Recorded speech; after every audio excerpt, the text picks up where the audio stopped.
4 juta dapat enggak ya? Nggak dapat saya. Nggak dapat ya? Berapa orang yang nggak dapat dari yang ada? Oh, yang lainnya dapat ya Bu? Kenapa Ibu nggak dapat? Nggak, artinya kan itu kan Nggak dapet, kita dari BRI nggak dapet. Yang 12. Nggak dapet. yang lain kenapa bisa dapat? Apa bedanya? Saya ada namanya, saya langsung di telepon. Oh, jadi Dari Mekar. selama ini memang nggak ngerti dari mana tiba-tiba namanya ada aja. Iya. Nah, Yang saya tahu ya bantuan dari BRI begitu. Untuk Ibu orang-orang yang mungkin masih baru atau gimana? Atau dianggap mampu atau gimana? Kira-kira apa? Feeling Ibu apa? Ya nggak tahu ya. Nggak ngecek. Yang ambil data ini, yang ambil data siapa? Nggak, kadang-kadang di HP Pak. Diambil langsung dari RT kelurahan. Nggak dari. Enggak ya. Jadi memang nggak bisa kita buktirin karena saya juga nggak ada. Jakarta Timur, saya keliling-keliling Jabodetabek. Jadi termasuk kemarin ke Sukabumi itu saya dapat. Saya tanya seperti itu saya nggak dapat. Jadi memang kita harus kita harus mengakui bahwa ada permasalahan pendataan. Jadi ada orang yang dapat sampai 2, ada juga ya Pak ya? Benar ya? Iya. Nggak apa-apa, ini diungkap aja, nggak apa-apa. Iya, pertama mah 24, yang kedua 12. Iya. Iya. Oh iya kan? Tapi emang udah ini 2 kali. Sudah 24 atau 12 itu Yang pertama Pak, terus selanjutnya yang dapat model terus. 12. Tiap bulan dapat Bu? Enggak, cuma sekarang. Cuma 2 kali doang. 24, terus kedua kali 1-2 udah. Udah Setelah nggak itu nggak dapat dapat lagi. Nggak. Loh, oh gitu ya? Iya. Itu kan setiap 3 bulan kalau nggak salah ya? Atau setiap berapa? Enggak, cuma nerima 2 kali ya 2.400.000. Iya. Terus beda sebulan, terus 1.200.000. Udah sampai sekarang. Sampai sekarang ada dana Sekarang nggak ada apa? lagi? Nggak ada lagi ya? Oke, itu harus kita cari tahu juga. Iya, pengennya apa tiap bulan ya. Nggak ada, 2 kali. Saya ini memang apa yang dikatakan ibu tadi, Iya, karena saya dulu waktu masih di Koja iya, saya dapat iya, pertama 24, iya. yang kedua 12, sampai kemarin udah nggak ada. Iya, sudah sampai sekarang. Udah sama sekali. Udah ada bantuan apapun udah sekarang ya. Dan nggak ada berita apa-apa. Nggak Sampai di ada. rumah juga.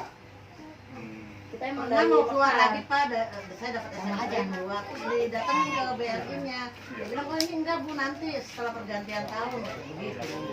Oke, kalau gitu ya ini sebagai masukan saja dulu ya Pak, karena memang saya kan bukan orang pemerintah, Iya. gitu. Jadi ini sebagai informasi saja. Ini akan kami lanjutkan lah bahasa seperti ini. Nah gitulah kan ini kan kita masukkan di YouTube. Jadi nanti supaya pihak-pihak yang terkait itu bisa menyiasati gimana caranya jalan keluar untuk masalah seperti ini Pak. Ini tadi masalah biaya ya. Jadi memang pendataan tadi itu saya ulangi, pendataan ini ada sedikit nggak sesuai ya dengan di lapangan gitu ya. Ada yang dapat, ada yang nggak dapat, tapi malah ada yang double ya, ada yang double. Terus biaya tadi itu pun yang 1,2 dan 2,4 itu pertama dapat, kedua dapat, selanjutnya nggak dapat. Itu berapa lama nggak dapat? Lama-lama, lama dari bulan 11 ya. Tahun lebih ya? Udah lama. Covid berdua aja itu Covid Iya, pertama. iya. Oh, Vaksinnya nggak. Kencang-kencangnya keluar lagi udah 2 kali dong sudah. Saya Ini setahun lebih ya?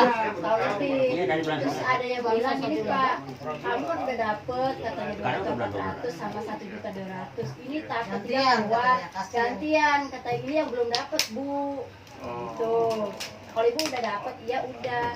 Nah ini gantian yang belum dapet, yang diusulin yang tahap ketiga ini yang belum Iya, dapet. iya, iya, iya. Tanya udah. Yang belum dapet udah, ini dapet lagi. Nanya lagi udah. Nggak dapet. Sekarang udah ngerasa dapet 2 kali. Iya. Jadi ada yang ngomong di Sapam, bilangnya ibu yang ngajuin yang belum dapet. Iya. Ibu kan udah dapet, jadi udah nggak bakal keluar lagi. Tapi ibu yang belum dapat tetap belum dapat. Belum. Dia nggak ngajuin dasarnya. Diajukan lah. Nggak ngaju dia. Kalau memang Link. Yang udah ngajuin nggak dapat. kadang-kadang gini. Ya, siapa tahu juga. Kalau memang kita butuh ya kita aktif aja, aktif. Tapi kalau memang nggak butuh ya jangan juga, jangan diambil. nggak usah diambil. Iyalah. Untuk Karena saya. memang ini makanan minuman itu sekarang ini di atas kertasnya itu memang survive. Artinya kan memang bukan kelompok usaha yang bermasalah. Cuman mengalami penurunan ya, tapi bisa juga disiasatin dengan tadi pakai online. Itu ke depan kan. Jadi jangan dipaksakan juga saya harus dapat, belum tentu juga. Tapi kalau kita rasa bahwa kita memang butuh, ya aktif saja. Itu dari sisi pembiayaan. Satu lagi dari sisi pemasaran, iya kan? Dari sisi pemasaran tadi itu, kalau seandainya usaha ibu itu memang tidak survive dalam kondisi seperti sekarang ini kan social distancing, Maaf ya. iya kan? Terus masalah Enggak bawa sana, bawa ya langsung. Meja. masalah modal kan gitu kan. Nah, ini kan berdampak kepada kegiatan-kegiatan usaha tertentu, iya kan? Jadi misalnya kayak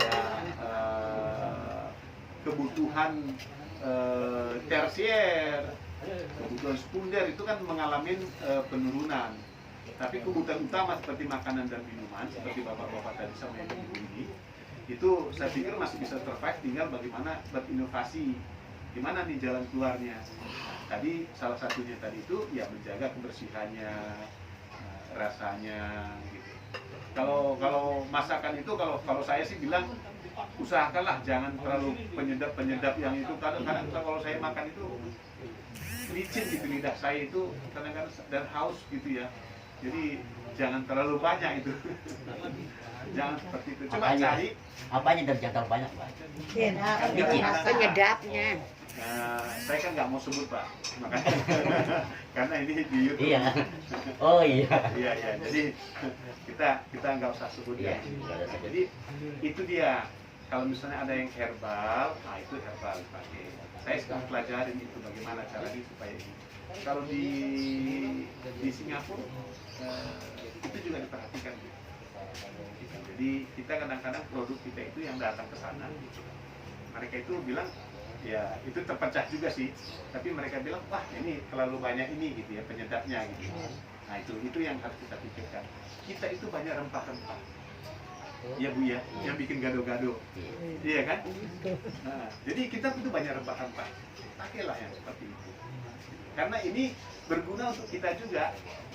Memang ada penelitian yang bilang, lah ini nggak pengaruh, tapi ada juga bilang yang pengaruh ke otak kan gitu kan.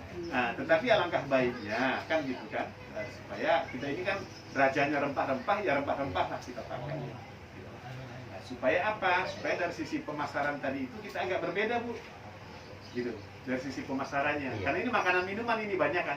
Gitu. Saya nggak bicara tentang elektronik dan sebagainya kan, kan gitu. Nah, atau misalnya kerajinan dan sebagainya gitu. Ini kan berbeda. Nah, oke. Kalau gitu kira-kira pendapatnya apa? Apakah tadi saya lihat tadi itu sebenarnya permasalahan utama di bidang usaha makanan dan minuman ini itu saya lihat bahan baku ya Bu. Bahan bakunya itu yang sangat fluktuatif, artinya naik turun, sehingga mempengaruhi. Padahal sebenarnya jual makanan itu ya nggak bisa naik turun juga harganya kan, ya kan gitu kan, nanti pelanggannya lari kan kabur gitu. Jadi bahan baku. Nah ada sebenarnya jalan keluar untuk hal-hal yang seperti ini. Jadi ibu-ibu dan bapak-bapak dari sisi usaha makanan dan minuman ini harus punya kelompok. Nah, kelompok yang bisa bersama-sama, yang sifatnya ya kekeluargaan, gotong royong. Gitu. Ini juga dialami di mana-mana Bu. Termasuk di Eropa sana juga dialami hal-hal seperti ini. Ya, kesulitan bahan baku. Tapi akhirnya mereka berkelompok, mereka buat koperasi. Nah, jadi nanti Pak Mul ya, Pak Mul coba diinisiatifkan kira-kira koperasi makanan minuman. Jadi supaya apa? Supaya paling tidak itu membantu dulu bahan bakunya tadi itu. gitu. Kalau koperasi ini mengambil, kalau jumlahnya banyak kan kebutuhannya kan rata-rata kan banyak, ya kan. Jadi ini bisa mengambil langsung dari sumbernya, gitu. Atau misalnya dimitrakan dengan usaha-usaha besar, nah, bisa ngambil di sana di pabrik, ya kan. Jadi harganya bisa lebih murah. Jadi istilahnya maksud saya begini. Kita itu bisa menyiasatin distribusinya. Kalau distribusinya kita ambil dari tangan ketiga, kan lebih baik beli ke tangan pertama atau produsen, kan gitu. Nah ini, ya Pak Mun. Jadi saya pikir ini yang ingin saya dorong semangatnya supaya koperasi ini nanti tidak hanya di sini, tapi juga skop yang lebih luas. Kalau saya menyebutnya itu adalah koperasi nasional primer makanan dan minuman. Nah, ini saya pikir ide saya, ya Bu. Nanti kita Yayasan UMKM Indonesia akan mendorong, akan membantu itu seperti itu. Saya pikir dari saya seperti itu. Kalau memang masih ada tambahan, silahkan sampaikan lagi. Ya silahkan Pak. Gimana? Assalamualaikum warahmatullahi wabarakatuh. Waalaikumsalam warahmatullahi wabarakatuh. Nah, nama saya perkenalkan, nama saya Mulyadi. Sekaligus kami warga Kali Baru ingin menyampaikan beberapa aspirasi yang selama ini kami juga sebagai pelaku UMKM dan koperasi belum tersentuh, artinya untuk penyuluhan binaan ini selama ini kita dengan koperasi. Hanya dengan adanya Bapak di sini dari Kosipotu ini, mudah-mudahan nanti setelah dilantik menjadi wakil koperasi dari UMKM kedepannya,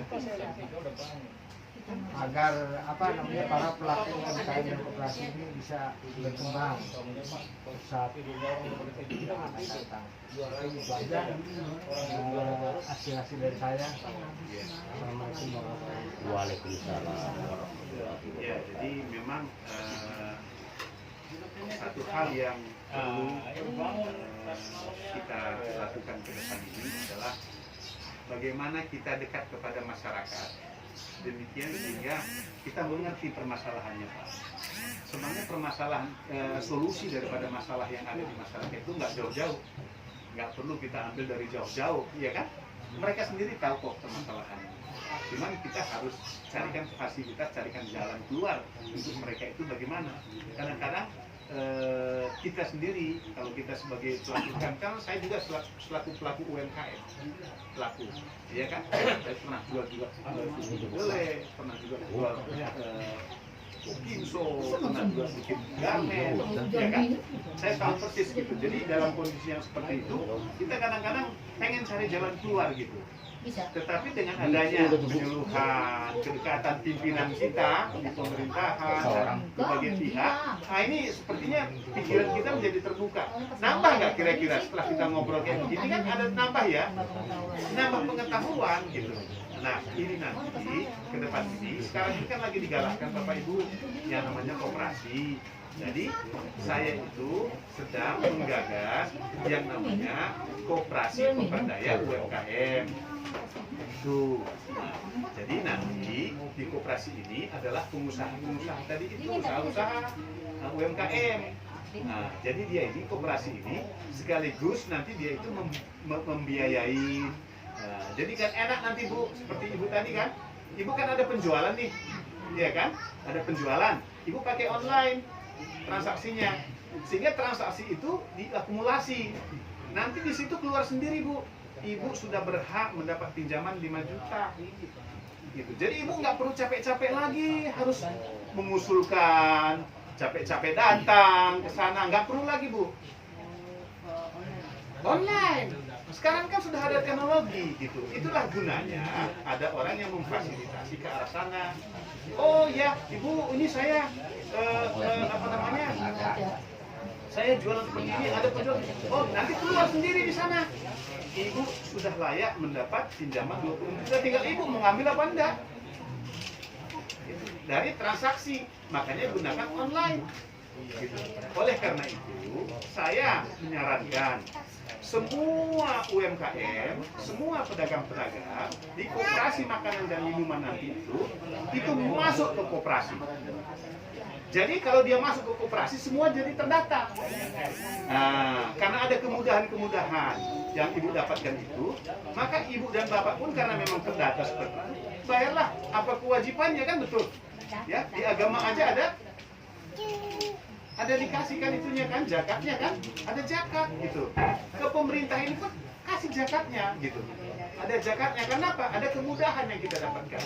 Ibu nggak perlu lagi capek-capek. Nanti otomatis dia keluar angka, ibu layak mendapat pinjaman sekian. Gitu dia. Nanti mereka pun ada orang-orang yang terus mengawasi dan mengarahkan. Minimal sebulan sekali, misalnya kan ada pengarahan-pengarahan ya. Ibu juga bisa berebut bagaimana jalan keluarnya. Tetapi bisa juga nanti koperasi ini juga akan bergerak menjadi lebih lanjut lagi. Nah itu nantilah, yang penting sekarang ini adalah koperasi makanan dan minuman. Ini bangun, jadi nanti coba diidekan itu, kita akan mengarah ke sana.